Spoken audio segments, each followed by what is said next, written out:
Coming up on this week's show, play Game Boy classics on your Switch. A cheap CD-ROM drive for your Amiga. And we chat about controversial games with Kirk Ewing.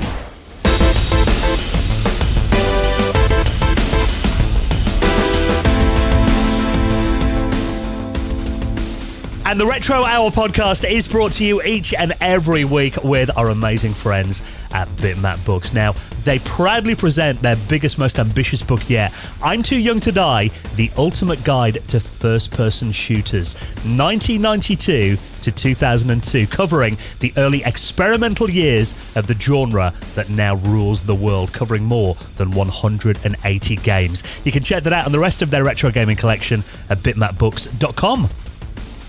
And with our friends at PCBWay, now they offer a fully featured custom PCB prototype service, and they have low-cost, fast turnaround quality boards, and offer services like 3D printing and injection molding. And PCBWay are massive supporters of the retro community. So if you're working on a project right now, get an instant quote for it at PCBWay.com.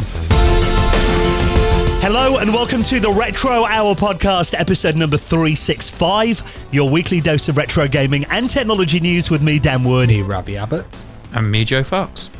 And it is our favourite time of the week, just before the weekend, when we get to completely geek out about all things retro, get all nostalgic, and of course bring you up to speed on all the happenings in the world of retro from over the last 7 days. And of course, in the second half of the podcast, that is where we welcome on an industry veteran to give us their story and talk about the classics that they worked on. And today, we've got a real treat. I can't believe that we finally got Kirk Ewing on the show now. I've got to have words with Joe here, you see, because I'm usually the guy that gets the guests, and Joe's just been killing it recently. So I feel that my crown is kind of slipping at the moment. Yeah, I'm just doing my thing, dropping a few emails, contacting a few people. You know what it is? I started using LinkedIn, for myself, for my regular, weekday job, 9 till 5.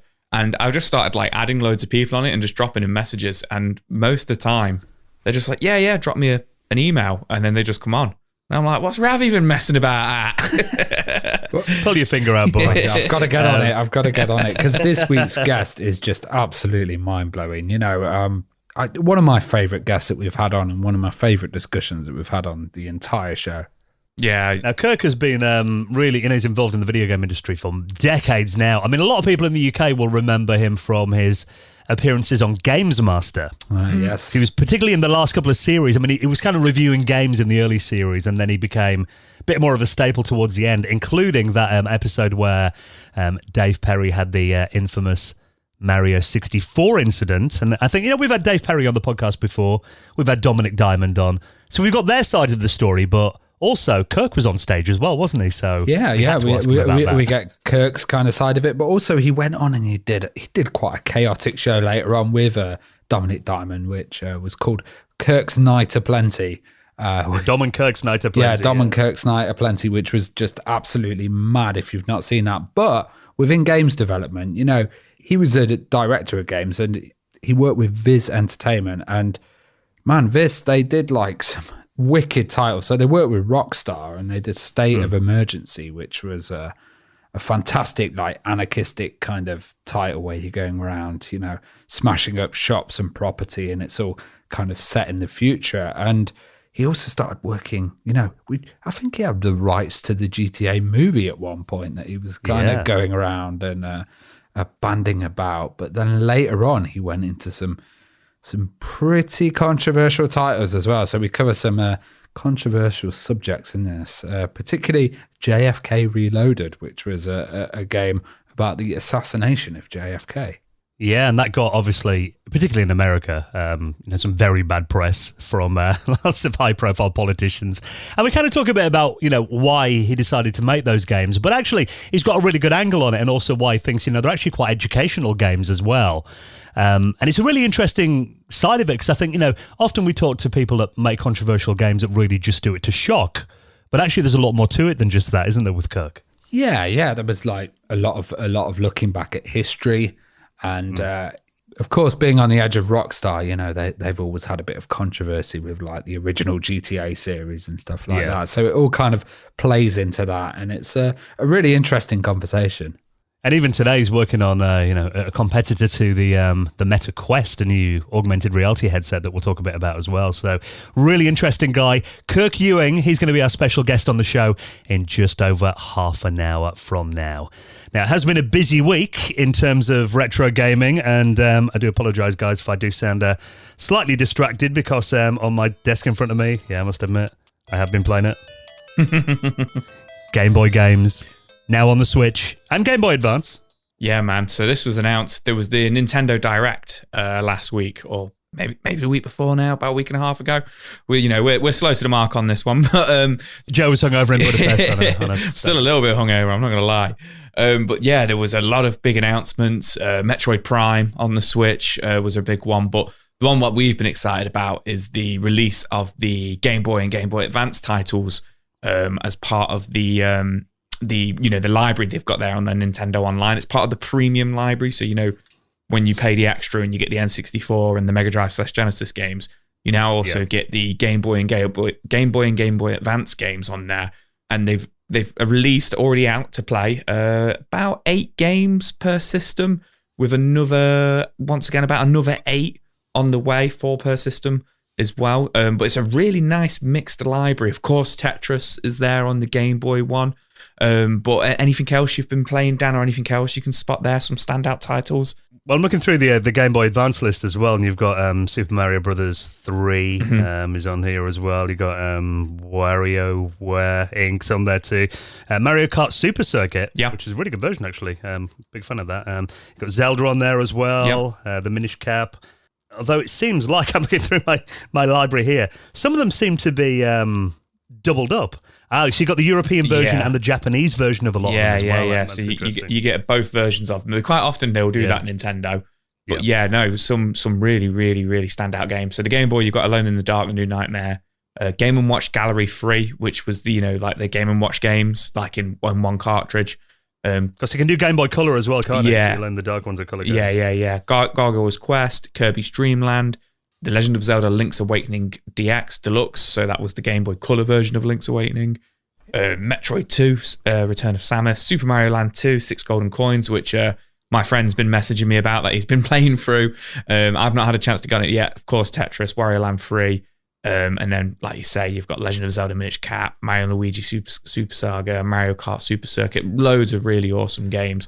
But it's just a shame that it's taken 5-6 years for them to do this. We mentioned it ages ago that it should be on there, didn't we? And it made complete sense to get Game Boy games on a handheld. It's pretty obvious, having, as you said, handheld, having their kind of older legacy handheld titles on there. Obviously it was all virtual console before, but they're now charging individually for each one, so they're probably going to make a bit more money. I'm wondering. Well, it's a subscription you pay, actually. So it's not So it's like Game Pass or something. Yeah.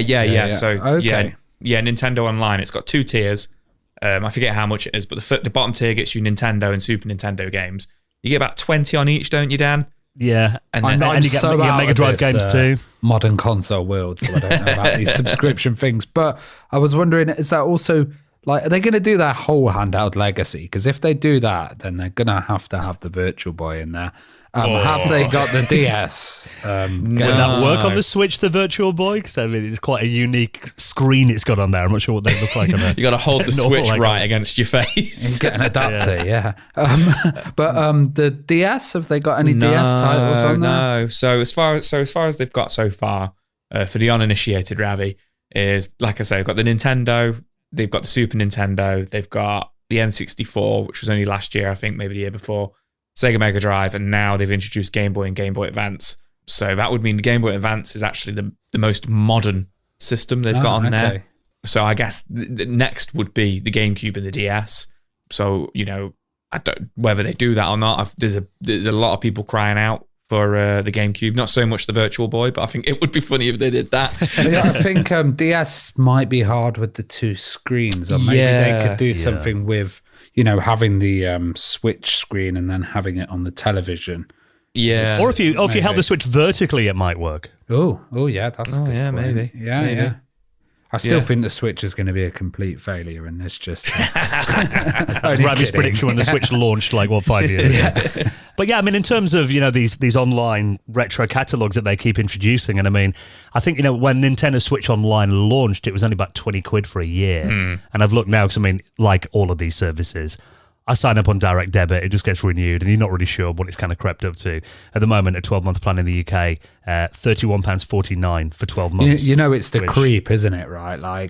You look at Game Pass, I remember there was a deal where it's £1 on the PC or something. But and everyone signed up. Yeah, it's like now even I noticed my Netflix membership has started getting more expensive, and then they're talking about we may have a few adverts in there at one tier or something, and it's slowly the kind of creep starts happening once they get you on one of these online services.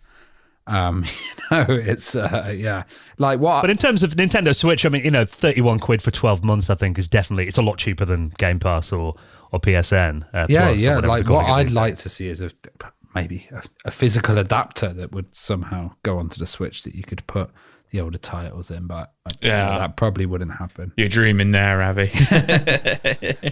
But it does just prove to me, and I mean, I love the fact that Nintendo are doing this, and it does feel long overdue. That the GameCube just makes complete sense to have on a handheld. And whether they'll get around to doing DS games and that on there at some point wouldn't surprise me if they find a way. But it really does just cement the fact that the Switch just feels like the ultimate kind of retro console now, doesn't it? It's for me, when I was younger and the DS came out and everything, I saw it as the evolution of the Game Boy. It was part of the Game Boy. I used to call it the Game Boy DS. But obviously it isn't the Game Boy DS. It was the DS. It wasn't part of that line. But in a way, in my head, even though the Switch is, it's Nintendo's main console, they combine the two, I still kind of see it as it's the Game Boy, the Game Boy is its granddad. I don't see it as the Nintendo is its granddad. Do you know what I mean? So I think it 100% makes sense to get them on there. And, it's good to see that they're already announcing games that are going to come out later this year as well on them. Yeah, and every time I open one of the emulators on there, if I haven't played it for a couple of weeks, there's always a bunch of new titles that they're putting in there all the time. So in terms of value, I think, it's really good and a really simple way to play them. And that's the thing. It's if you're emulating these titles on your PC or something, or Raspberry Pi, something like that, you're not sure they're going to run very well, and there might be emulation glitches. Nintendo always do it really well. Yeah, my one question is, though, maybe in 10 or 20 years when they're onto the next console, when does this service then get shut off? Well, we lose all the titles, so I'm still always a bit of a fan of physicality. That's when the Switch emulation comes to Nintendo. I'm emulating the Switch on my new Nintendo console so I can play Game Boy Advance. Yeah, that'll be it. So if you have got a Nintendo Online subscription, those Game Boy and Game Boy Advance games are available now. Now, we also love seeing fan remakes as well, and I must admit this one does make me a little bit nervous because we often talk about how Nintendo are not all that friendly towards fan-related projects, but it turns out Sega have been a little bit like that over the last couple of months, so remains to be seen kind of where this is going to go. But this is really cool. This is a Sonic 3D Blast remake by a fan. Yeah, so this fan's remaking Sonic Blast, whatever you want to call it, Sonic Blast, Sonic 3D, Flicker's Island, Sonic 3D, I just call it, the last one for the Mega Drive, the one that came out on Mega Drive and Sega Saturn. But this user is remaking it. They're called White Feather, and they're quite known kind of in the Sonic kind of modding community, known as Sega Sonic Saturn on Twitter as well. And they've posted a couple of videos about this. They've been working on this for about a year now, but they've just done some recent updates on it. And this is essentially a fully 3D remake of Sonic 3D Blast. I'm going to keep calling it 3D Blast, but Sonic 3D, I always knew it as. And it looks really nice. I can't help but think it looks like what we should have got for the Sega Saturn. Oh, we're in the can of worms there. Yeah, massive can of worms there. But yeah, completely built from the ground up. But they've recreated it really well. I'm not too sure if you guys are familiar with Sonic 3D. I always thought it felt like Marble Madness. With Sonic stuck in the middle of it. Yeah, absolutely. I think that's a really good way to put it. Yeah, it's like that funny isometric view, and you've got to save the flickies, the little birds.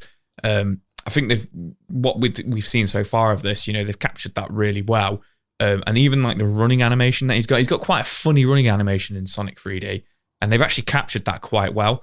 in this remake. It's kind 3D of like version skating along, sliding along. I remember getting some of the angles on the jumps was really hard on that. So I'm glad to see they've got a camera that you can actually change positions on.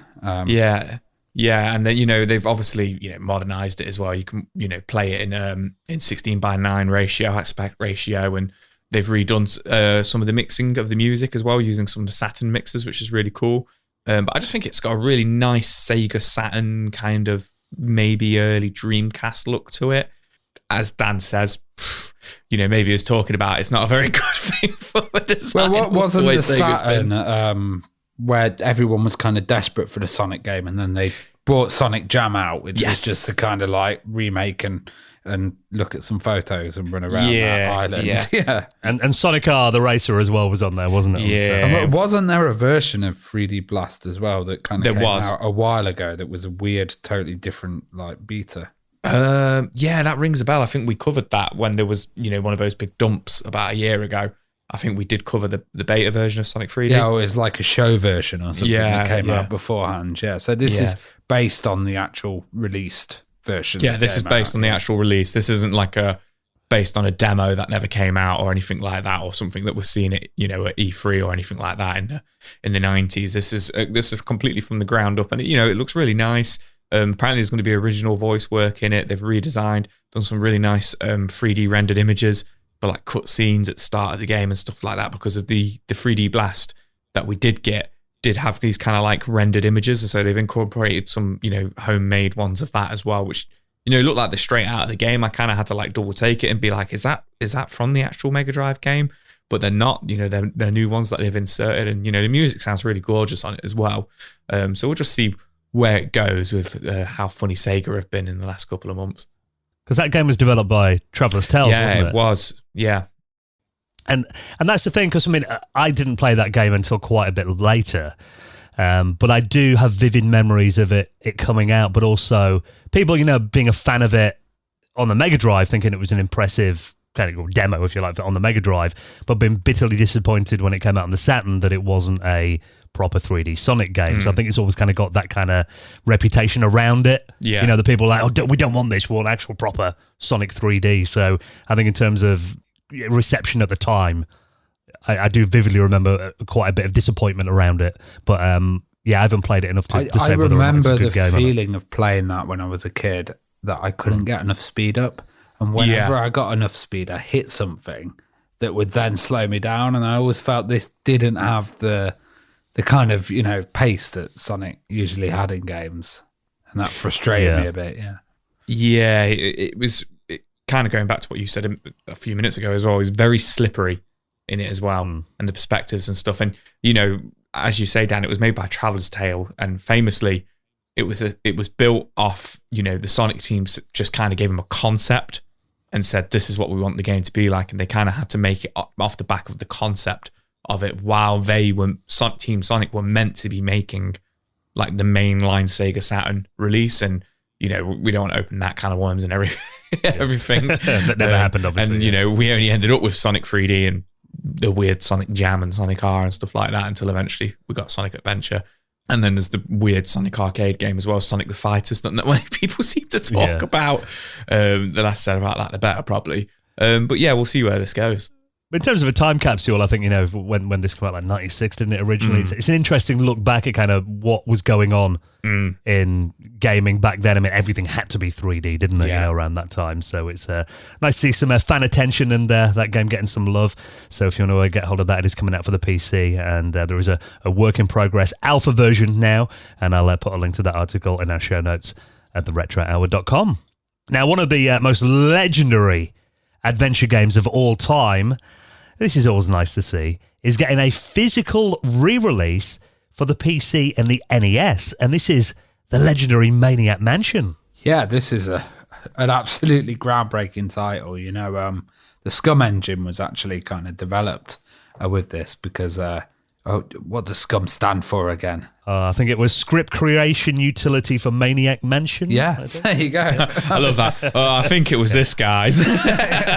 just off his head straight away. Yeah, I've got a feeling that was a question in one of the Christmas quizzes that's embedded in my mind. Well, we had David Fox on the podcast, and he talked about this title and how big it was. And to be honest, it's one of the titles that I've not visited myself, and I'd love to go back and actually look and play at it. But I know it was groundbreaking, especially with like the humor and the kind of B-movie setting that they had on it. Yeah, and I mean, for me, I kind of got into the LucasArts games with Monkey Island 1 and Loom around that time. And obviously, Maniac Mansion predated those by a couple of years. Yeah. I think it was, 87, I've got a feeling it came out. I have played it, kind of retrospectively in the last decade or so. On the Commodore 64 was actually the version that I've played the most. And I think just having that running on an 8-bit system with that kind of point-and-click interface is always quite impressive. But yeah, this is really cool. So this is at Limited Run Games, who, of course, they do a lot of this thing, don't they? Where they actually do real collector's items, don't they? And present them beautifully, and the real premium products as well. And there's going to be 3 different options that is actually available from today to pre-order. Oh, okay. I thought it was just the 2, but yeah, there's going to be the Nintendo option. Which obviously comes with the NES version of the game. Yeah, the standard and premium editions on the NES, okay. And then you got the collector's one for the PC as well, by the looks of it. Yeah, and like you say, you get the standard version, which comes with the physical cartridge, that you can play on NES, and I think that's going to be $60, whereas the premium version is going to be $100, $99.99, which does as a bunch of other stuff. There's going to be like there's a map in there and like a pin. Like an enamel pin. It's limited run, you get the big presentation of it. Yeah. But it's the PC version that I think looks really cool. I love the big box PC games, which obviously you just don't really get anymore. Unfortunately, it doesn't actually come on floppy disks or anything like that. It does come on a USB stick, but it's a cool USB stick. I've not played Maniac Mansion, but it's like a little blue mummy figurine, which I assume is part of the game. Like a pharaoh kind of thing. Yeah, a little pharaoh kind of thing. Which does look really cool. Now, I believe the PC version is going to be a port of I think it is the C64 version. Correct me if I'm wrong. Okay. Yeah, it's interesting because they had different developers for the different titles. So LucasArts Films did the NES version, but also Jaleco as well did. Okay. I think it was the Japanese version as well. So there's like a mix of developers when they're releasing it on the console, but then obviously PC, it was straight away Lucasfilm. I can never say that. Lucasfilm Games. Yeah, then straight away it was Lucasfilm Games. And obviously, I mean, in terms of adventure games, one of the most famous adventure games ever released. And I haven't played it for a few years. I mean, it will be interesting to kind of see. I'm not sure whether it doesn't look like there's kind of any updated graphics or anything in this. It is literally just the original game, isn't it? The original games, yeah. That's what Limited Run do, though. I mean, they're not about doing the remasters. Yeah. And the price, it's interesting. The premium one is about $100. Yeah. And then you've got about 60 for the NAS and 74 for the PC. So it's kind of expensive, but you're getting a lot of things with it as well. And that's always the case. And like the title says, it is limited run, isn't it? They're not making millions. Yeah, they tend to limit to it. It doesn't actually say on this article here, but they tend to limit it between 1,000 and 3,000 limited run do. And then you always get it will say on the back of the box what number you've got, and you'll get a little card in there to say what number you've got as well, which is, it's always really nice. I've got a couple of limited run games myself, and I've not actually brought myself to open them. I've kept them sealed, which I know just sounds really silly because I've bought them. I bet no one does. I bet everybody just keeps them on a shelf. Yeah, probably, more than likely. I've got the Castlevania collection and the Zombies Ate My Neighbors collections, and they're just sealed on my shelf. Yeah. Just there, ready for me to be buried with when I die. So if you're a fan of the classic point-and-click adventure games, a really nice presentation pack for collectors. Pre-orders available from today when the show comes out, February 17th, up until April the 2nd. So I'll put a link to that. And everything else we talk about, you find it all in your podcast app or the show notes at theretrohour.com. And while we're talking about theretrohour.com, that is a good little place to head along to if you'd like to offer a little bit of support to this podcast. Because just to mention, we don't talk about it that often. We have a patron, and we do quite a lot for our patrons as well, because we do an extra podcast called The Retro Hour After Hours. So this is a bonus podcast, comes out every single month, and I think we just recorded the 31st episode of that a couple of weeks ago. And if you join us on Patreon as a gold member or above, you will unlock the entire back catalogue. You can listen to 31 episodes, some of which are like 2 hours long, and the latest one is a really good one, because so many times of us doing this podcast over the years, I hear people going, what's that Joe Fox guy about? Well, he's not even an Amiga fan. Has he not tried an Amiga? You need to get him into the Amiga. And we finally did it, didn't we? We got you on an Amiga to play some games. I'm not going to lie, guys. I think people are more interested in to hear what your guys' favourite Amiga games are. Because you two are just like Amiga through and through. Like, I give my opinion on it. I tell you what games I bleed enjoyed Amiga. But you guys bleed Amiga. You literally do. Well, you cut Ravi this boing balls all the way through. Well, looking at the kind of themes of the recent one that we've had, we got Joe on like a system he doesn't know. So I think we should all do a system that we don't know. I was chatting with Joe earlier, and I was saying, wouldn't it be cool if like I did something like, played the Turbo Graphics, and then like, Dan, play the Switch, Ravi. Dan did some like Casio stuff or something. Yeah, the Switch should be a new system for me. Look at a total alien system. I think that would make a really, really fun episode. Well, that's the thing about the After Hours. I mean, anything goes, doesn't it? We do different themes every single month, and, hopefully you enjoy it. We do get some nice feedback on that. So if you want to unlock all those episodes, that's available now. Next weekend, obviously February is a short month, so it will be the Patrons Hangout coming up on Sunday 26th. This is where we get a load of us together, as many patrons as want to come on. We hang out for a couple of hours on a Sunday night, just geek out as well.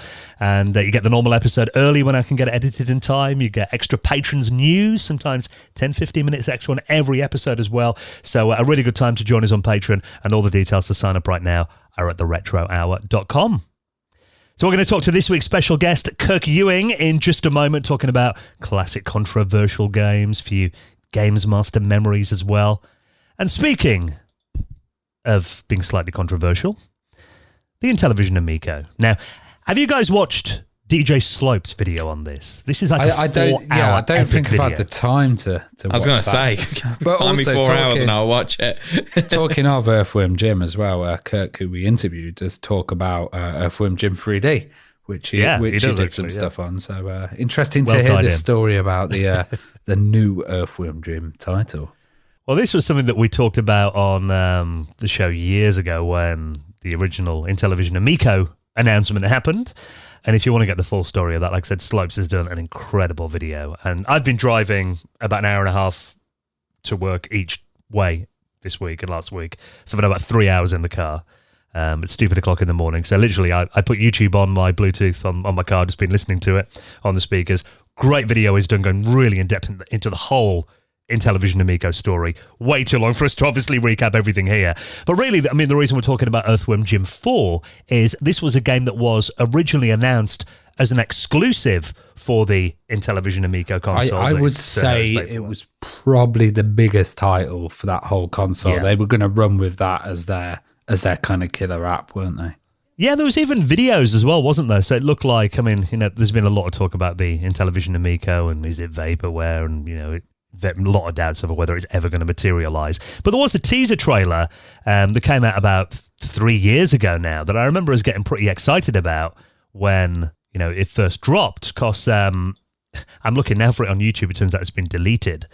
The graphics look nice in it from memory, but it was just Jim kind of crash landing on a beach and then running around, wasn't it? Yeah. That was really the thing that got people excited, because obviously Earthworm Jim, legendary franchise, and this is going to be a new game only on this console. And so that got a lot of interest. He got the original artist and creator of Earthworm Jim, Doug Tennepo, to actually, be part of it and get involved in that project. So it did seem like, something interesting was going to happen, and he was putting like concept art on Instagram as well and stuff. But it does look like it's kind of hit the dirt and kind of collapsed after the collapse of the foot spa Amico.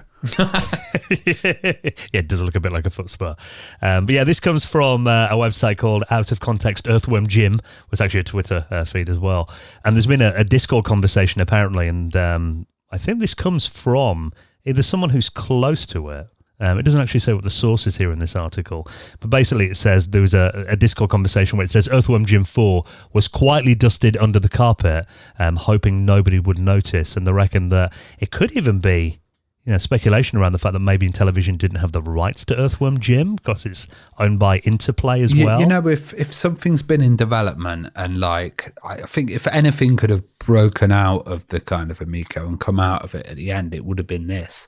As a project where they could have gone, right, we're just going to continue going and then we're going to launch it or port it onto a different platform. And then it could have just gone ahead as Earthworm Jim 4 and they dropped the Amico. But it seems like it was so kind of integrated with this stuff that happened there, and probably I guess the funding around it would have been based on that, and that's all just completely gone. But to me, it seems like one of those titles that could just branch out, Yeah, totally. And I mean, that's what I expected to happen. So I thought, obviously the Amico doesn't look like it's ever going to get released, but it would make sense that they would just port this game to the Switch or something if they had rights to it. 'Cause I think it would be a big seller if they put it out on those platforms. Yeah, there's a lot of nostalgia about the series. A lot of people love it. Out of everything that's happened with the Amico and everything, it would have been nice to have still seen this ported to Xbox or Switch or whatever. I think it would have been perfect for the Switch. It's interesting, though, because after watching or listening to Slope's video, don't watch YouTube and drive, only listen, I do kind of want an Intellivision Amico. You're a sucker for failed systems. Put it next to your VCS, eh? Yeah. I know, it's really weird. I was listening to Retro Asylum the other day, and great podcast, and they said, Dan Wood is one of the only people that we know with a VCS. And I think there are some Amicos out there, because they've been seen at shows and stuff as well. And I was wondering this, because I think there was actually a video I saw some guy kind of unboxing one. So there are definitely models of them out there that I think are working. And I thought, if you got one of those in a box and if it does never materialize, they're going to be worth a fair bit, I bet, aren't they? As collector's items. Put an Amico inside a VCS case and then you've got the rarest console in the world. I bet there'll be fan recreations of the Amico in the future in retro, I bet. So, it looks like Earthworm Jim at the moment. Looks like it may never materialise, but I don't think many people had their breaths held anyway after the news over the last couple of months. Yeah, I hope, I don't know how it worked with the crowdfunding and stuff, but I hope people haven't lost money on the Amico. Oh, I think they may have. The public and the backers, yeah. Yeah. If that's happened, then that's really bad. Yeah, I know that Slope said he had £100 kind of invested in it that he doesn't expect to see again. But if you haven't watched Slope's video, actually, like I said, it's 4 hours. It's the most in-depth video you'll ever see about the Intellivision Amico. I might have to. And he's very open as well. He was a bit of a supporter about it originally, and he, like I said, he backed it. So there's a bit of egg on his face as well, and he's quite open about all that too. And I think the best video I've ever seen from Slope. So I'll definitely stick that in the show notes if you want to hear more about that. Now, just one quick thing to mention before we chat to this week's special guest, Kirk Ewing, coming up in a second. This is something I've been playing around with over the last couple of weeks. And being, gamers of a certain age, I don't know about you, Ravi, in particular, does the word CD-ROM still sound futuristic and a bit exciting to you? CD-ROM. Yeah, totally. I remember that. I think it's Tomorrow's World where they got it on and they were scratching it with nails and they were like, this will never get damaged. This is a CD-ROM, Was that where they ate baked beans off it or something? Something like that, yeah. I still remember the introduction of it. But this is a new way of having a CD-ROM on your Amiga, which is pretty cool actually, because with the CD-ROM, I remember when it came out, people would try and come up with these solutions, and I think Scuzzy Squirrel was one where you'd have it stuck in the side. Another one was cutting your Amiga to pieces, having a CD-ROM rammed inside there that you'd then press a button and it would fire out of the wedge case. Should I tell you how I did mine back in the day? I'm not sure whether you had, because I had an Amiga 1200 and I wanted a CD-ROM drive on there. So it probably got to around 96, 97. And that was when CD-ROM drives, IDE CD-ROM drives were becoming affordable. I think I bought a quad speed or an 8-speed for 60, 70 quid. So I had an IDE cable. A buffered IDE interface with a cable coming off, yeah. Yeah, and one cable going to my hard disk, one kind of snaking out the side of my Amiga 1200 without any screws in the case so it could come out the back. And then I had it lying, just the naked CD-ROM drive on my table. And then I spliced into the floppy drive power cable, soldered on some extra wires so I could run a Molex cable to the back of the CD-ROM drive. And I had this whole mess. Yeah, these lying on my mess desk. kind of Frankenstein setups. You see, that's why people put them in the towers or had the big boxes, because you could hide all the mess inside it. But yeah, I do remember those days, and you think, oh, I'm so futuristic. But now there's a quite neat solution that you've been using, Dan. Yeah, well, this is a new driver written by Aidan Holmes that is uploaded to the Amiga software repository called Aminet. And this is basically a drive that allows you to use very cheap PCMCIA CD-ROM drives. And the ones in particular are the Sony VIO drives. Okay. And there's a couple of different ones that are supported. And I got one off eBay for £15. And it's so easy. I mean, you can Guaranteed price isn't going to go up now. This has been introduced, but yeah, I can imagine there's a lot around. I posted on one of the Amiga community groups, and a lot of people are like, "Oh, I've just bought one now," and I'm going to try and get a YouTube video made about it if I can get off my bum and make a new video. But yeah, I think you're right. There's going to be more interest in this now. This drive is available, but it works really well, and it looks a bit like a CD Walkman from the early 2000s. Pretty cool. Really small and light, compared to those massive CD-ROM drives that we had in the 90s. And plugs into the side of my Amiga 1200. You download this driver. I've also got, because I want to run CD32 games on it as well, even though I've got like 2 CD32s. And that Joe asked me the other day when I was showing a few pictures, he's like, Sanger, was a CD32 just an Amiga 1200 with a CD-ROM drive? Kind of, but with a fancy chip called the Akiko that no one used. But one thing that happened with CD-ROM, and that was always the audio would be played through the CD-ROM player and kind of not through the Amiga, so it'd be disconnected. So what is the solution? How are you mixing the audio then between your Amiga and the CD-ROM? Because you had to physically mix it back in the day. I do remember some people with cables that you'd have a resistor on, and there'd be all sorts of kind of weird mixers, and the volume would dip and all of this kind of stuff. Yeah, you're right, because when you're playing generally CD32 games, you get the Amiga sound effects come out of the Amiga's audio ports, and then there's usually CD music that's streaming off the CD as well. And if you have CD32, that combines them all itself, just out of one port, so you don't need to mess around with it. But this actually got a little mini mixer that's a tiny little thing about the size of half the size of a TV remote control, with which is a little audio mixer. Nice solution. And it's got these little so basically I ran a mini jack to phono cable into that for the CD audio, two phono cable out of my Amiga 1200 into that as well, and then the output of it into my monitor, so you can manually control the volume of the CD and the sound effects as well. So actually it works really well, and I think actually it's quite nice having manual control over it, because some games the CD audio kind of drowns out the sound effects. That was always the problem. I remember when I had mine like hacked together, and I'd be playing it, and the sound effects like guns and explosions would be huge, and the music in the background, I wanted to hear it, so I'd have to absolutely blast it up, and it would just all the levels would be totally wrecked. So that's quite a nice solution. Yeah, so hopefully, like I said, I'm hopefully going to do a YouTube video on it at some point. I think my last video was in September. It's been a while, but it's working really well. I've got it on my desk near me now, so a really cheap and tidy way of attaching a CD-ROM drive to use those old, even the old CD-PD and Aminet collections and stuff like that, and the old magazine cover CDs. There's a load of old CD-ROMs to explore. Or just now, that's what I call music. That's what you want to play. CDs playing through your monitor is quite nice. It's available now on Aminet for free, and it works with the Amiga 600 and the 1200, so I'll put that in our show notes too.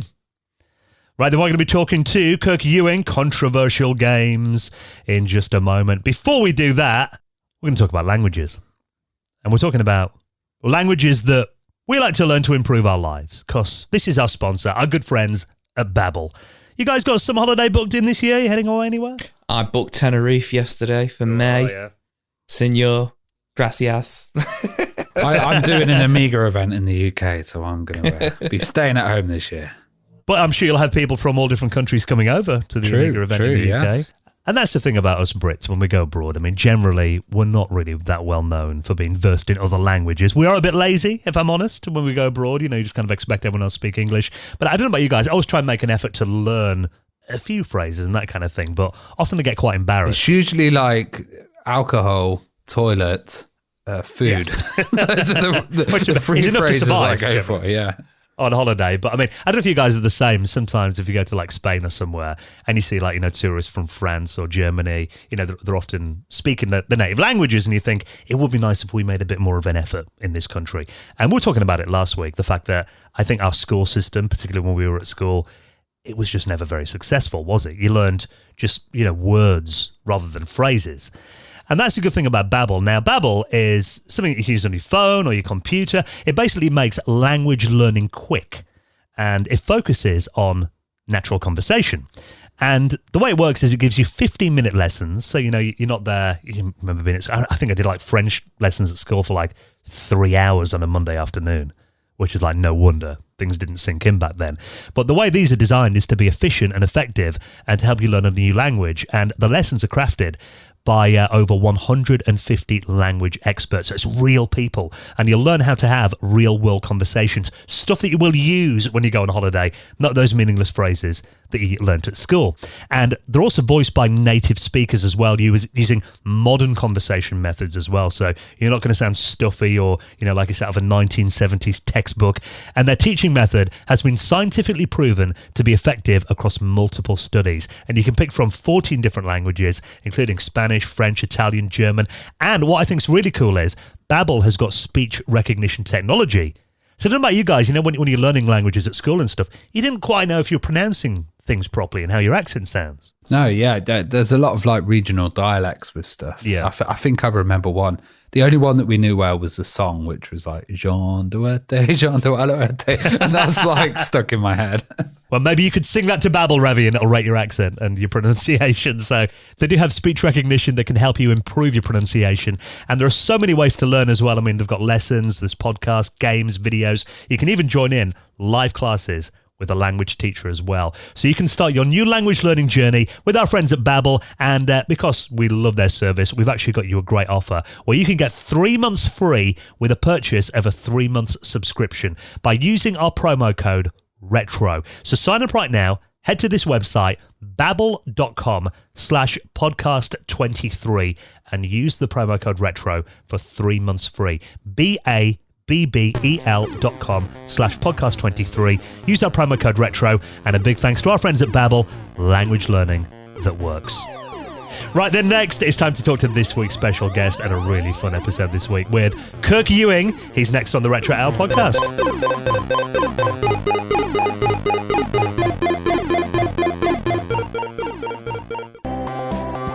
You're listening to the Retro Hour podcast, and it is time to welcome on this week's very special guest. And what a guest we've got this week. Someone who's worked in the industry for several decades now and is still doing very exciting things, going up against the big tech companies in America. So we'll talk more about that a bit later on as well. Let's welcome on someone who's a games director, a presenter, a designer as well. You know him from TV shows like GamesMaster, that used to be on back in the day as well. Let's welcome on our guest this week, Kirk Ewing. How are you doing, Kirk? Hey guys, thanks very much for having me on. Very nice to meet you both. Yeah, you too. Appreciate you taking the time at the end of your long work day to reminisce a bit with us today. That's okay. I've had a nap today, so I'm feeling pretty good. Yeah, little siesta. Well, I mean, before we get into some of the history of what you've worked on in the games industry and what you're doing today, I mean, kind of winding it all the way back to day one. I mean, do you remember what kind of initially got you into gaming and that? I mean, where did your journey kind of start?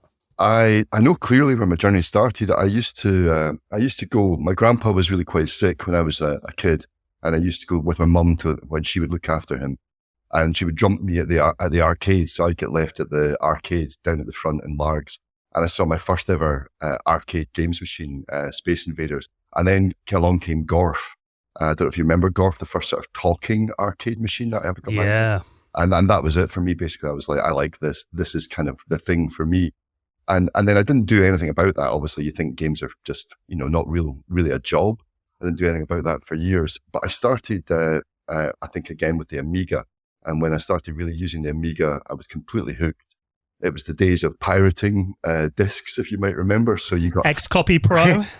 So you got a chance to play absolutely everything that got made. And at that point, I was pretty much, this is the job for me from this now on. Well, was that your first machine that you got at home then, the Amiga? No, I had a ZX81 and I had an Atari, which I borrowed from a mate and never gave back. And then really the Amiga was the one after that, yeah. So that was my first proper home machine. It was the one I fell in love with. It was completely broken. We used to have it outside the case, and you have to do that thing where you have to flex the machine just to get it in the right spot, and then you can load the disc quickly and hope it worked. Yeah, I was wondering, did you then create any games yourself or design anything? Well, I'm not a programmer, so I was kind of always about the kind of creative ideas, and yeah, I mean, I was designing ideas, but more importantly, I was staying with a guy called Jamie, and Jamie was a really early sort of 3D artist, and I was more kind of working with him, helping build some animations at the start and selling them to people. So my first real sort of experience of working computers was helping him out before I actually got into the design. And were you doing stuff on the Amiga, like, messing around in Deluxe Paint and that kind of 100%, thing? 100%, and the earliest sort of 3D software as well. I mean, and it was where I saw things like Lemmings, right? And again, to understand then that there was a Scottish company that was making this massive title and everybody was playing it, that really kind of inspired me to think, well, it is possible to go out there and do something else.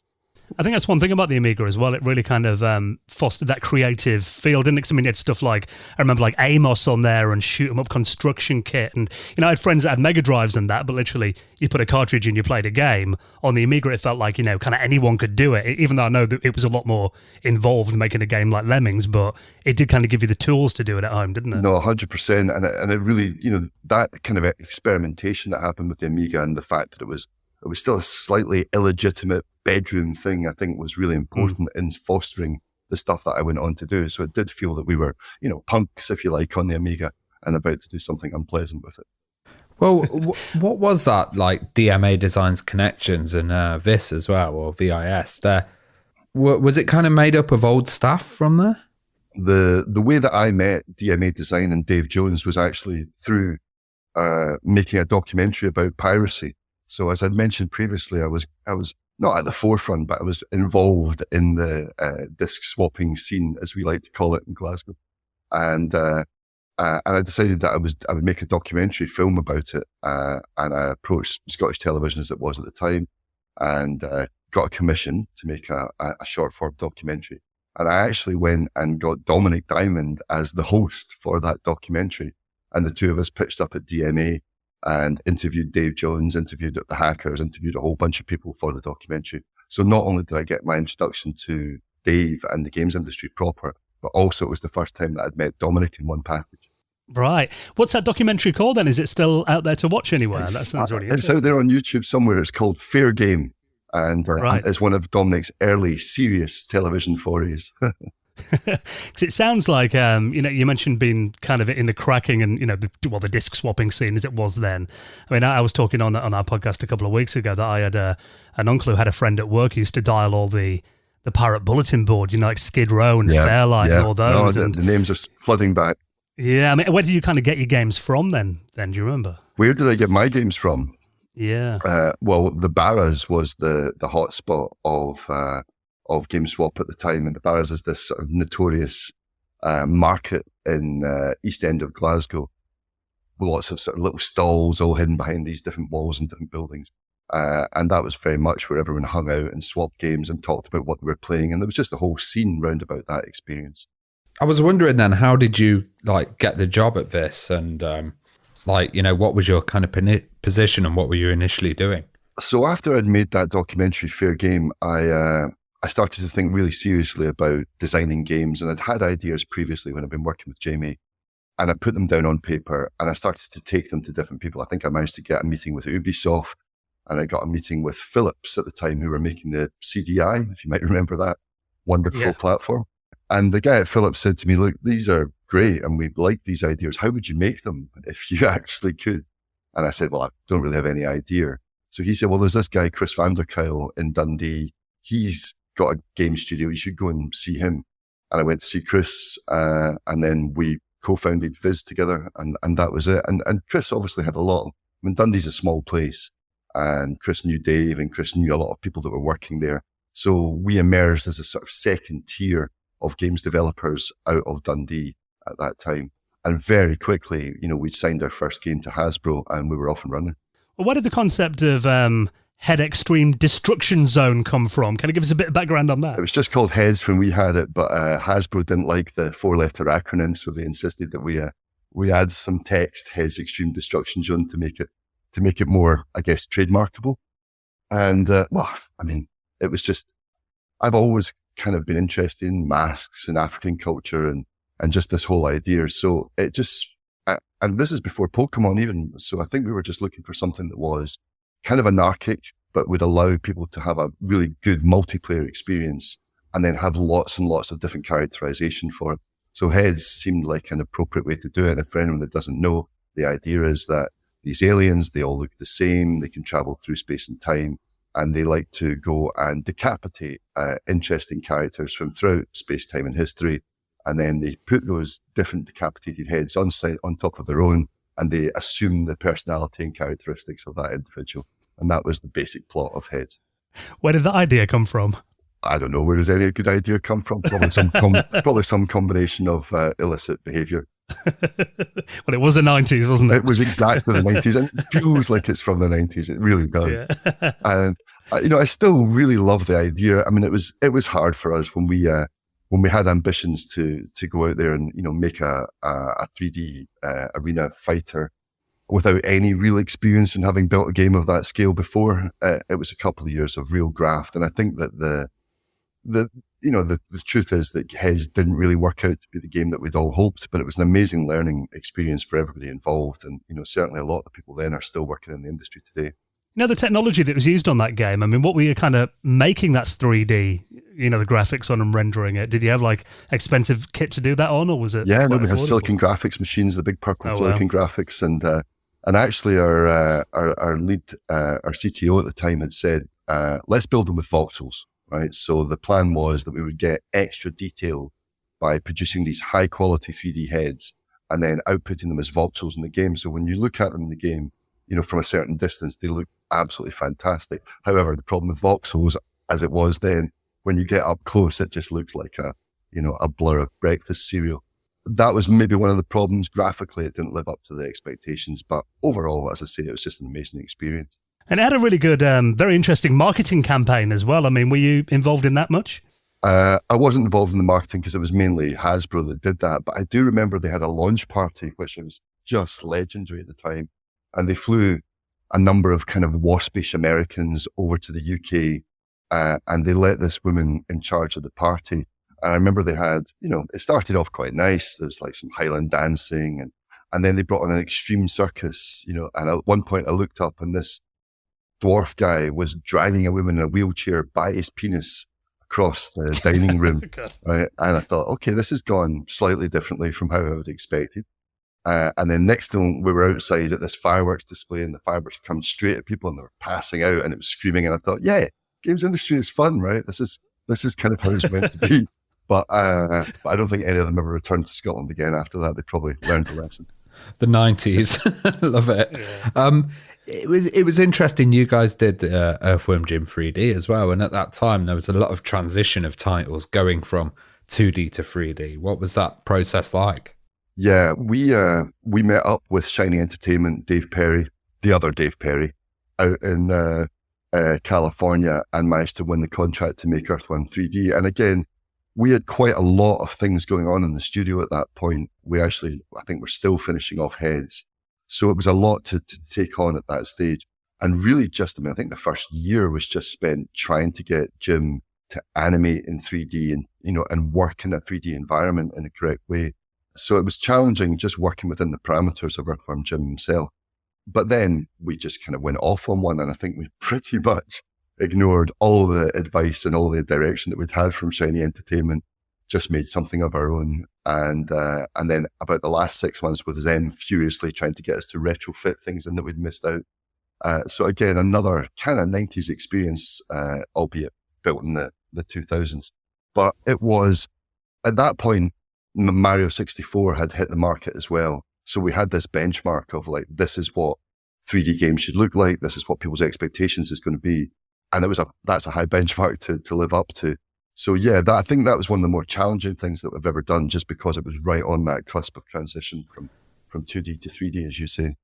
So many companies fell by the wayside during that kind of transition period. Well, I think we brought down Interplay with that game because they spent so much fucking money that there wasn't much left for anything else. So yeah, I'm possibly also responsible for bringing down Interplay Entertainment. Nice. What was it like with that other titles coming out as well when you saw stuff like, Banjo and some of the stuff that was coming out of Rare? Well, Rare were all absolute heroes of mine. And I think all of those games, and we all know that, the Bond game and Banjo, etc., were just fantastic games at the time. And I had the pleasure of kind of getting to know David Doak, who was one of the original team members down there. And we got down to them and visited the studio and talked a little bit about how they had built out Banjo. And I have absolute respect for them. I mean, they did have a little bit of help from Nintendo at the time, but honestly, these guys are kind of geniuses in their own lifetime, and certainly the kind of gaming that I'd always aspired to make. Well, you did mention earlier about that documentary that you made with Dominic Diamond, and that was the first time you met him. But how did that kind of lead to you appearing on GamesMaster then? What was the story there? After I'd met Dominic and we did the documentary, we spent quite a lot of time in the car, driving around the country, talking about things, visiting these various locations. And I don't know, maybe he didn't really have any Scottish friends. Do you know what I mean? And he just thought, well, this would be cool. I can have a Scottish friend as well. So he liked me. And about 6 months after I'd done that documentary with him, he phoned me up and said, look, do you want to come down and spend some time in GamesMaster and maybe do some reviews? And again, typically I said yes, because I'm a kind of yes person. I've got to ask your perspective on it then, because we've had Dominic on a couple of times. We've had Dave Perry on, Bandana Dave Perry, the game's animal. The other Dave Perry. You were there, obviously, during the notorious Dave Perry Mario 64 incident. I was very much What happened from your perspective then? What memories have you got of that? Well, I'm a sort of the patsy in all of this because I didn't really know. I mean, I knew that there was some animosity between Dave and the production team. And, Dave is an interesting character. He's charming, very charming on one hand, but he's also a bit of a tosser when he wants to be. So he had probably rubbed some people up, and I guess they decided that they would have a bit of fun with Dave over the Christmas quiz. But I was pretty much unaware of that, as I was most times I was on film, and they didn't really tell me much. They just kind of wheeled me out because I'm pretty, and got me to do, whatever they said. I didn't expect to be in the final of that quiz at all. Everybody else on the stage, whether it was Rick or Dave, really knows games, and I think their knowledge of games was far superior to mine. And if you go back through it, there's a couple of Earthworm Jim questions, and I was like, this is great, right? At least I'm getting something I can answer. And yes, I had played Mario 64, but not extensively, not kind of crazy times before that. And certainly I don't think I'm even a particularly good video games player. I'm not a games animal like David maybe is. But when it came to it, I think I won fair and square. It's just the rub of the dice. And for my money, Dave should not have jumped at the start, and that was his mistake, mate. Was it awkward when the camera stopped rolling? It was really awkward, right? And there's a little bit after that where Dave storms out the studio and the cameras had stopped. And it wasn't. Yeah, at that point, no one felt good about it. And it did feel like a bit like a prank gone wrong. I can't believe that people are still talking about it 30 years later. I mean, it's just madness, isn't it? And I mean, it's the most notorious GamesMaster moment, I think, isn't it? It's just one of those sort of 90s moments that resonates in people's minds. And you know what it's like? If you were there, you were there. And even though GamesMaster, when you look back, I mean, a lot of it is pretty terrible. There is something really fond about it in my mind. And it still makes me chuckle to watch, all these days and read the comments from people. I love it. It's funny.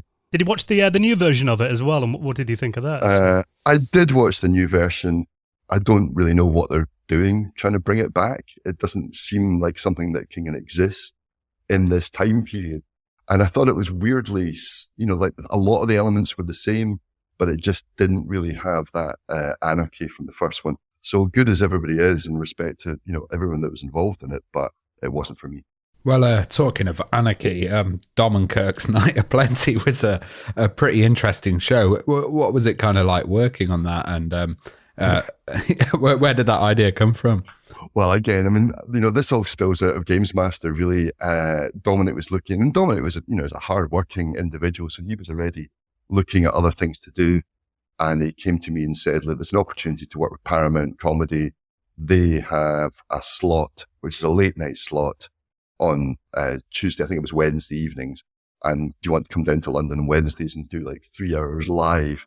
And it's fine, we can go to the pub as well. And that's basically how that worked. So I would turn up on the flight, I'd finish my sort of day job working on the games, I'd fly down to London, I'd go to the pub with Dominic, we'd both appear on the show pissed.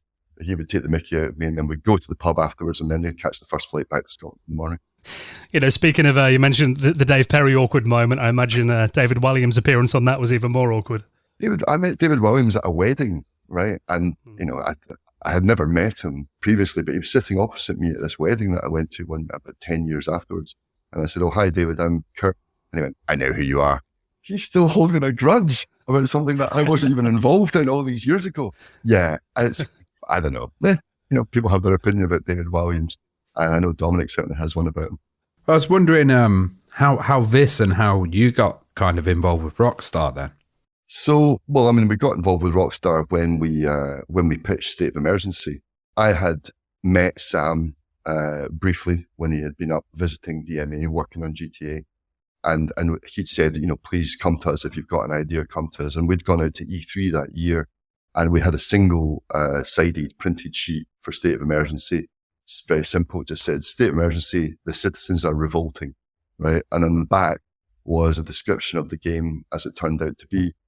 We went for a meeting before the show started with Sam and Dan, and they said, "Right, sign it. We'll sign it right here and there."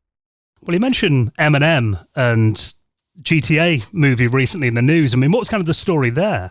So that's a slightly different part of my career. So we worked on State of Emergency for Rockstar, and I got fairly close with Sam and the team at Rockstar in New York. And after so ultimately I left VIS to pursue some other things. I ended up getting a job as an agent in London. I was working for this really quite famous American agency, ICM, in charge of film and game licenses and vice versa. I knew that there was only really one game worth its salt in terms of license in the world. So I knew one day Sam was up in Edinburgh. He was out with the Rockstar team, and I went down and waited at his hotel in the reception. And when he came back a bit piddled, we went up to the room and we stayed up most of the night talking about what a GTA film could look like. And he said, "Fine, why don't you just represent it?" And he signed over the rights to me for Grand Theft Auto, the movie, to which I then spent the next year and a half turning down offers that Sam didn't like from increasingly important film companies, till the point they eventually said, "Look, enough's enough." And that's how the Eminem thing came. I got a call one night from Scott Rudin, who's a legendary film producer in America. And he said to me, "Yeah, we've got an offer for you. It's a Paramount picture. It's $5 million advance, Eminem to star in a Tony Scott film, Grand Theft Auto, the movie." So I went back to Sam and said, this is the pitch from the studio. What do you think? And he said, "Tony Scott? What about Ridley? Ridley too good for us." And he was joking, but at the same time, I knew right then and there that was kind of it. Rockstar probably weren't ever going to make a Grand Theft Auto movie, and they were right not to, because if you look at how the franchise evolved from that point on, it just feels like it would have trapped GTA in one, celluloid moment, whereas it's much bigger as a game and everyone loves it much more as that kind of product. What do you think it would have been like if Eminem starred in it? Obviously he's known for being a rapper. Do you think he'd have done some of that? Would it have been a bit like 8 Mile kind of thing? What do you reckon? Do you think he would have rapped? I think it would have been possible not to let out a couple of bars, right? So, yeah. I don't know. Maybe that film could have been good, and I don't think Tony Scott's a hack. God rest his soul, he's not here, but, he made some good films at the moment, and Eminem was just coming off the back of 8 Mile, so he was riding high in terms of his performance career. It might have been okay, but it wouldn't have been our GTA. It would have been their GTA, and I think that's really what it is. And to be fair, GTA is bigger than any movie these days, isn't it? It's not like it needed absolutely. So yeah, we don't need. Well, you mentioned State of Emergency there, and it was a great concept for a game, kind of anti-establishment, anarchistic title. Were there any ones that influenced you, or any movies, or kind of cultural things? I always say, and it's the truth, that the thing that really inspired State of Emergency was the Scottish poll tax riots back in the day when Thatcher imposed the poll tax on Scotland, and we all went out in the streets and demonstrated and marched and threw things around. And we had this idea that we wanted to do something about civil unrest and about having hundreds of characters on screen. That was really the goal, was to get hundreds of different characters all running around on a melee. So we knew what Grand Theft Auto was going to do. And may I say, I don't think, we weren't capable of building a game like that at that stage either as VIS. So we chose something that was a bit more anarchic, which was State of Emergency, the massively multiplayer beat 'em up. And off we went.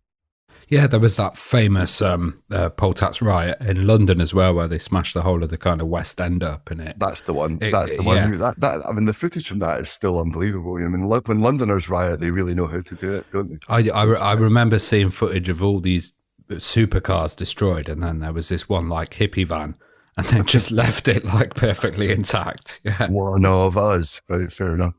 No, it does come from that, and if you might remember, the State of Emergency also ended up in a really insane PR loop where when the game was announced, it was not long after the Seattle riots. So they started to look at us as being, a developer that was using the Seattle riots as inspiration. The fact that we'd been in development for 2 years prior to that.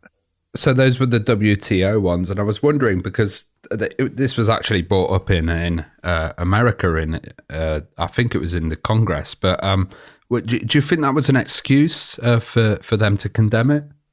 Congress was guns blazing for Rockstar at that point, I think, and Grand Theft Auto.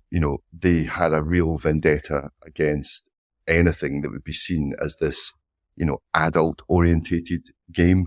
So State of Emergency just fell under the banner, and it just provided them a perfect excuse to have a go at us as well as the Rockstar guys. But certainly that was my baptism of fire for controversy in video games. And at that point, going through that cycle, I really understood what push buttons, what to say, what not to say. I'm not sure I've ever learned what not to say, but implied. And so there was a whole other learning experience that happened from that went on to influence the way that I made games thereafter. And famously, like GTA was, massively promoted by, I think it was Max Clifford at the beginning, to kind of whip up that controversy as well. Well, Max Clifford, whatever you say about Max Clifford, and obviously he is a seedy individual, but he was good at his job, and he really, really upset the establishment with Grand Theft Auto, and I think paved the way. But this was the whole notion, we were of that generation, and that 90s generation that were saying, why can't we make games that we want to play? Why can't we make more adult style games? And then obviously once the cat was out of the bag, it just accelerated from that point on. But we were also, VIS were closely involved with another company called Stainless Games, who made Carmageddon on the Isle of Wight. And, they were also trawling that kind of path with their game at the same time. And there was a few other people I knew, the Postal guys. So there was a kind of gang of us that were, all pushing the boundaries of what was acceptable in gaming. Do you think Rockstar were kind of testing the waters of controversy a bit with a State of Emergency for later titles that were going to come out? I don't know if they were testing the waters necessarily, but they clearly understood that there was an audience and that they had a specific audience. So State of Emergency, was a natural extension of the types of things they were doing. Sam had always been obsessed with The Warriors, the movie, and obviously went on to then make the game The Warriors, and as I think as a replacement in some ways for what State of Emergency failed to be. So Sam had a notion about these types of games and the type of settings that he wanted. State of Emergency fitted into that successfully, and that's why it got commissioned by Rockstar, I think, in the first place. And how did multiplayer change the dynamic of that game, do you think? Well, State of Emergency never had a proper multiplayer mode that I was satisfied with. And I think this is the great mistake of State of Emergency, because it was ideally for a multiplayer beat 'em up and shoot 'em up. That's what it was designed for. And, sadly, the relationship with Rockstar ended at the end of the production of State of Emergency. I moved on from VIS. They went on to make the second title, which, as you know, didn't quite work out either. And that was it. State of Emergency fell off the Rockstar roster. And it's a shame, because it was, I think it could have been a much better, longer term franchise had we kept going with it. What happened from your perspective there then? Because I remember reading a lot about State of Emergency 2, and what kind of happened from your perspective then with all that? I think Rockstar were disappointed ultimately with the game. It performed fine. It was number one in America for a number of weeks, etc. But it wasn't maybe as good as it could be. We had an interesting deal structure with Rockstar as well, in that we paid for the development of the game as VIS. So we actually got quite a high royalty back from the sales of the game as well, which helped us make a lot of money. And I think Sam wasn't particularly happy with that deal. So when it came time to renew, ways were parted because we couldn't agree on a new deal structure. Do you think it's a title that might be revisited by Rockstar at one point? No, I don't think it is, because I think that Rockstar make games that are originated by them and they're interested in original titles from them. State of Emergency is the last third-party title that Rockstar ever made, so there's another accolade I can add to things, never stop any other developers from being commissioned by Rockstar Games. Well, obviously, you're no stranger to controversial games. Where did the concept of JFK Reloaded come from? I think I've got a pretty good handle on when I started thinking about JFK as well. And it was during the making of State of Emergency. State of Emergency took 3 years over to make. It was, all my developments mainly have had problems one way or the other. It says something about my skills as a designer. But at the time, we spent so long working on State of Emergency and working on these huge maps and trying to build everything out that I started to think about, wouldn't it be more interesting to look at a moment in time rather than these kind of more expansive games? And I started to think about what moment in time would that be? And variously I worked through like the moon landing. Maybe you could land on the moon and you could sort of bounce around for a while. And none of these seemed to have the right qualities that I wanted to see.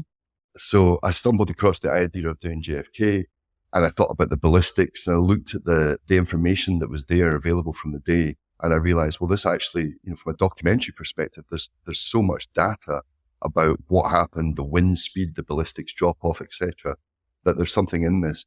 And I started to think, right, okay, JFK is the perfect moment to go back and explore.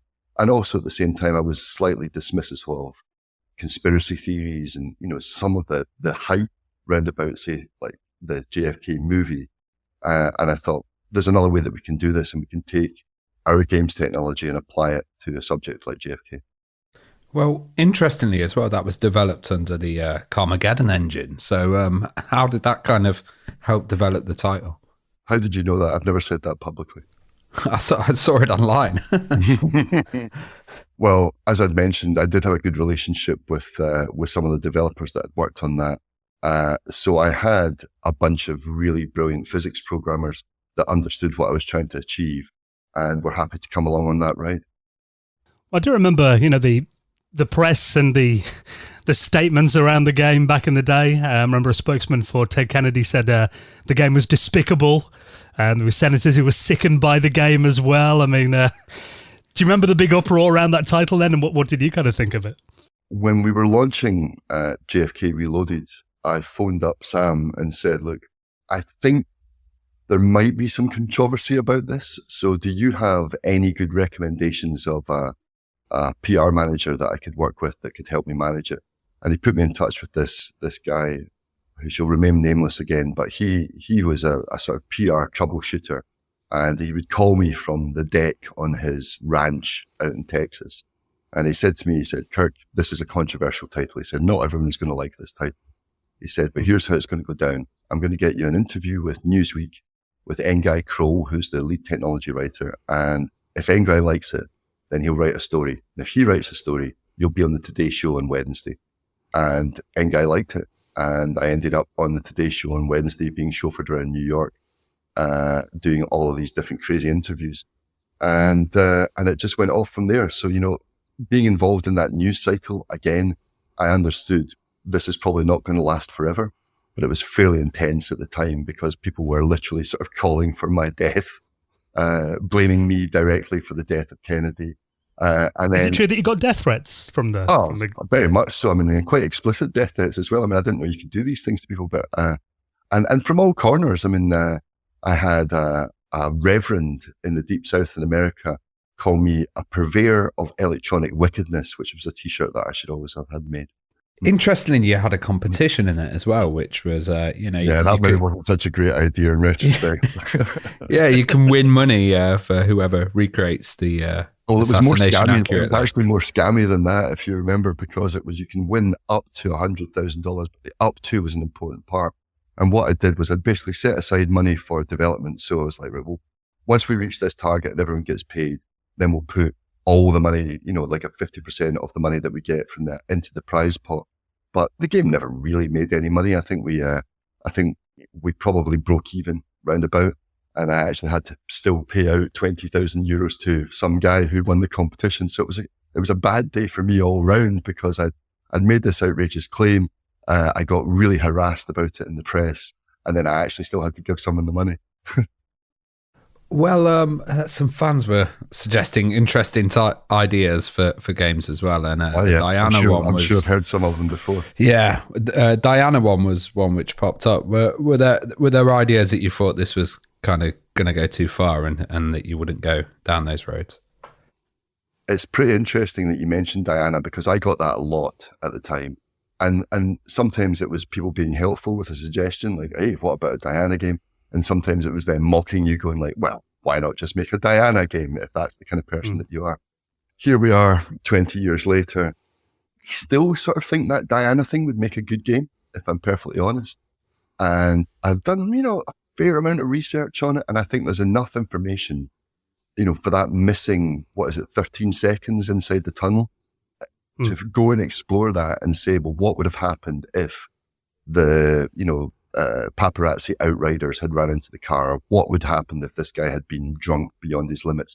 So playing with parameters within the context of what we know, to see how the actual event played out from a sort of creative perspective and a documentarian perspective, I think it's completely valid. Would it ruffle feathers still? Yes. Remarkably, people can't let it go. So we can do what we want with the crown, but we're not allowed to do anything in video game format. So it's interesting that you mentioned that Diana idea, because I think it's actually pretty valid. Yeah, I went to Dismaland. I went to Dismaland, and that was at the centerpiece of Banksy's Princess Castle as well. Well, these exchange into a bit of controversy, isn't it? It's very interesting. But I was wondering, do you think like any of these titles that you did back then would get more of a reaction nowadays? I'm really not sure. I mean, JFK aside, because JFK was made by me and a bunch of guys, so we can do what we want. We published online. We don't need a publisher. We don't need anybody to tell us what to do. And I think that's still one of the positive things about, the PC scene and this indie scene, that they can still go and find innovation. But I don't think the subject matters would be as popular nowadays as they were back then. So yeah, maybe it was just of its moment, and now we have to look at something different. Well, I know you're still very much involved in the industry, and you've got some exciting projects that you're working on these days. We kind of hinted at the beginning that you're kind of sicking it to the big tech companies in America, which we're big fans of as well. So, what are you up to these days, then? Anything you can talk about that you've got coming up? I just want to point out that I've sucked plenty of corporate tea over the years, so I'm not a complete punk renegade in every form. I've taken Audi's money. I've taken money from all sorts. We think you're cool, Kirk. Don't worry. It's not a unique thing, but I guess, it's interesting because there's a parallel with what I did with Heads and what I went on to do with my company VMe. So we got involved in PlayStation Home, the much derived PlayStation Home, and built a lot of content for that over the years. And I got really into this whole sort of avatar world and virtual world sort of setup. And we sold we made a lot of custom clothing and a lot of sort of designs for people's avatars.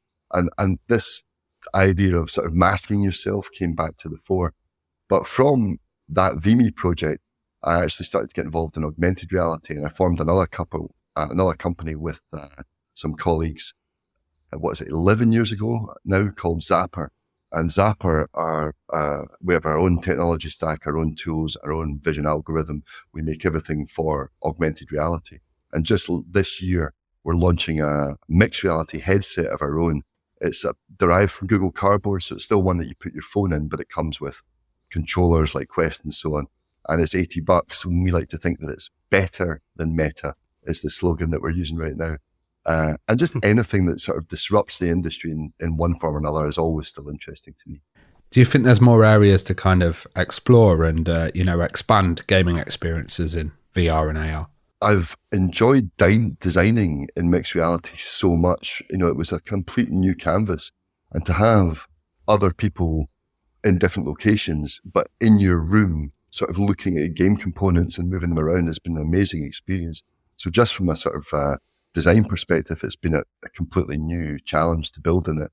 And I think there are loads of things that we can do in mixed reality that we haven't seen in normal gaming before. I mean, there's still lots of tech. It's incredible, guys. The same things that I was playing on the Amiga are still valid in terms of how gameplay works. The core of games is pretty set. So we're looking at the same sort of techniques, but it's how it can be implied. And I think that when you're in your environment, what I'm really interested in is like, how can we actually involve the other things round about you in your room and then bring that into the gaming as well? So there's definitely possibilities for mixed reality and these types of things that didn't exist before on the other platforms. Yeah, it's interesting you mentioned the Amiga there. We were, do you remember those old virtuality headsets? Yeah. From the early 90s. Yeah, we were, there's a couple of those at the Retro Computing Museum in Leicester, and we had a bit of a play with them, and they've actually got Amigas inside them that were powered by Amigas. Amazing. 3,000 strapped to your back. Quite an experience. It's one of those things, isn't it? I mean, we were promised virtual reality a lot for a number of years. Yeah. And I think when I first put on the Quest 2, I really did think, okay, this is it, right? They've reached a consumer-ready headset. But I suffer from the same thing that I think other people do, which is that after a while, I'm just a bit like, I don't know if I want to be in this thing anymore. It's too discombobulating. It makes you feel a little bit weird. So even though I'm playing Half-Life, Alex, I'm like, I don't want to spend that much time in it. So it's not got that same addiction power that early video games did, where you just didn't want to leave. Yeah, because I mean, I've got a PSVR and I've got a Quest 2 as well, and like, they both gather dust a lot of the time. It's just, I don't know why it is though. I always think, I think the Quest is an easier device to use than something like the PSVR, where you've got bloody cables halfway across the room, and sure. I don't know if it's just like, if my wife's in the room, I feel a bit antisocial putting it on. I think something about putting a headset on that always makes me feel like my mum's going to walk in and we're having a whack. It's got that. It's just got that I shouldn't really be in here doing this feeling to it. So yeah, and that's why I think that mixed reality for me appeals a lot more, because you've got a sense that you're still in the real space, but hey, there's all this other graphic action happening. Yeah, well, I think that's a great point to end on there, Kirk. That was a fascinating look back at your career. I wish you luck with that as well. When's that the headset going to be out then? Is it going to be this year? Headset launches on the 2nd of April. Anywhere that we can find that information on that? You can just search for Zapbox on the internet and you will find out all about it. Brilliant. Now, well, listen, mate, thank you so much for sharing some of your memories with us, and best of luck with it. Thank you for leading me down memory lane, guys. Much appreciated. It's nice to talk to you.